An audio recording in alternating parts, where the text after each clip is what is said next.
un jour où il y avait les compagnons qui entouraient le prophète, alayhi salatu wassalam, il y a un homme qui est venu, les frères. Il était habillé tout en blanc, on dirait il est tombé du ciel. Il était barbu, il avait les cheveux longs, noirs, barbe noire. Il est venu, il a posé ses deux mains sur les genoux du prophète. Il a dit à Rasulallah, oh Mohammed, oh Mohammed, dis, c'est quoi l'islam? Dis-moi c'est quoi l'islam? Et là le prophète il a dit quoi les frères? Il a dit, l'islam c'est d'attester qu'il n'y a de divinité digne d'adoration si ce n'est Allah, et que Mohammed est son serviteur et son messager. Premier point. Après il a dit, c'est de faire la prière. Deuxième pilier. Troisième pilier, c'est de donner la zakat. Quatrième pilier, c'est de faire le ramadan, le jeûne du mois du ramadan.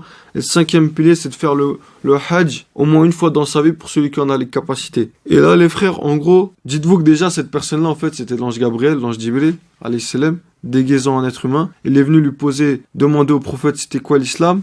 Et quand le prophète, il a répondu les 5 piliers de l'islam, il lui a dit, t'as dit vrai. T'as donné la bonne réponse. Et si vous remarquez, les frères, le prophète, il a dit quoi? C'est quoi le premier de l'islam? Le premier pilier de l'islam, c'est pas de faire la prière, c'est pas de faire le jeûne, c'est pas de donner la zakat, c'est pas de faire le... Il a dit le premier pilier de l'islam, c'est la shahada, la croyance. Attester, croire qu'il n'y a de divinité si ce n'est Allah, digne d'adoration, et que Mohammed est son messager. Ça, c'est le premier pilier du djinn, les frères. C'est la base de la base. Et vous vous rappelez quand je vous donnais l'exemple, tu vois, le plus important, c'est le premier pilier. Et le premier pilier, c'est quoi, les frères? C'est comme l'exemple du bâtiment, les frères. L'exemple du bâtiment, si les fondements, la base, elle est costaud, elle est solide, le bâtiment, tu peux faire un gratte-ciel, tu peux construire un gratte-ciel, tu peux mettre 4 étages, 5 étages, autant d'étages que tu veux. Si le fondement, il est solide, il se passera rien, le bâtiment, il restera debout, tu vois. Mais si le fondement, le premier pilier, tu l'as pas concrétisé, tu peux rajouter étage numéro 1 à la prière, tu peux rajouter étage numéro 2, 3, 4, 5, ce que tu veux, c'est voué à tomber, c'est voué à l'échec, c'est voué à s'écrouler, tu vois. C'est comme dans les tremblements de terre, des fois, les autorités elles détruisent le bâtiment en question, des bâtiments dans les zones sensibles, dans les zones dangereuses, à risque. Pourquoi ils disent les piliers, les fondements, ils sont pas solides? Si un tremblement de terre, ça va lâcher, ça va casser. Donc on va le reconstruire avec un système qui est plus solide et plus résistant.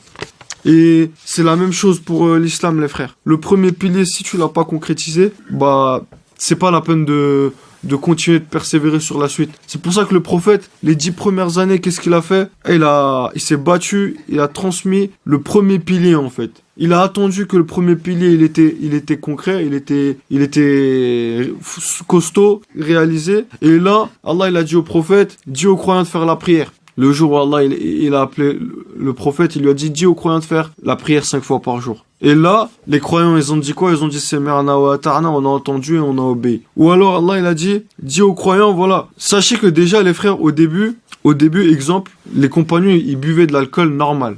Le prophète, il leur disait pas, c'est haram. Mais quand Allah, il a révélé les premiers versets pendant 10 ans, et ils ont formé les compagnons, ils ont une foi mûre, là, Allah, il a dit au prophète, dis aux croyants, de ne pas, se rapprocher de la prière quand ils sont bourrés, quand ils sont saouls, quand ils ont bu. Et deuxième étape, dit aux croyants de ne pas boire tout court parce que le mal qu'il y a dans l'alcool est plus grand que le bien qu'il y a dedans. Et là, qu'est-ce qu'on raconte? Les versets, les hadiths, ils disent quoi? Au moment où Allah il a ordonné ça, les compagnons le lendemain à Médine, les rues de Médine c'était devenu un fleuve d'alcool tellement tout le monde avait obéi et tout le monde avait versé. Maintenant regardez, je vous pose une question. Si le prophète, il était venu le premier jour, il n'a pas parlé d'Allah, il n'a pas parlé de ses anges, il n'a pas parlé de toutes ces choses-là Inch'Allah, on va traiter dans quelques instants. Est-ce que, si le prophète, il aurait dit, l'alcool c'est haram, arrêtez de faire ça, ils auraient obéi. Ils auraient obéi, mais combien? Peut-être 1 sur 10, combien? À quelle mesure? Tu vois, ça aurait été beaucoup plus compliqué. C'est pour ça que Rasulullah, il leur a dit, Allah, il a fait descendre cette interdiction, ou l'interdiction de l'alcool, ou l'exemple lors de la prière, que à un moment donné où Allah, il savait que les compagnons, ils étaient prêts pour recevoir le